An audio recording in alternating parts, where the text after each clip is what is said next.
মেয়েকে ডাকো। এতদিন ধরে এত চেষ্টা করলাম নিজেরে লুকিয়ে রাখার জন্য, পারলাম না। আপনাদের জন্য বের হয়ে আসতেই হইল। হতাশ, খুবই হতাশ। মা, মেয়েগুলো কি বলে? চা খাবেন? ঢেলে দেই। আচ্ছা, এই স্যুটে আমাকে কেমন লাগছে? So beautiful, so elegant, just looking like আ ওয়াও। আচ্ছা, তুমি কি এর আগে কখনো প্রেম করেছো? কয়েকটা করেছি। কাজটা কি তুমি ঠিক করেছো না?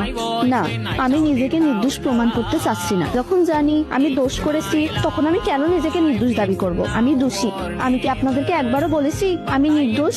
তখন আমার আবেগে কাজ করেছিল, বিবেকে কাজ করে নাই। বিবেকটা কাজ করলে পৃথিবীর সর্বশ্রেষ্ঠ আদালত হচ্ছে মানুষের বিবেক।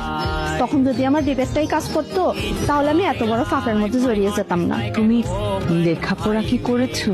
জি, প্রাইভেট ইউনিভার্সিটিতে। ভাগ্যিস আমার বাবা মার অঢেল টাকা ছিল না, তাহলে আমাকেও অনেক টাকা দিয়ে প্রাইভেট ইউনিভার্সিটিতে পাঠাতো অশ্লীলতা শিখাতে।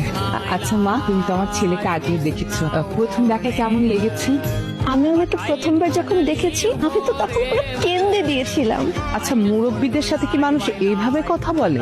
আমার ভুল হয়েছে। হ্যাঁ, হ্যাঁ, আমরা ক্ষমা করে দেন। কি মেরে বাবা, তুমি এখান থেকে যাও তো, আমি তোমার মুখও দেখতে চাই না। তাহলে কি অন্য কিছু দেখাবো?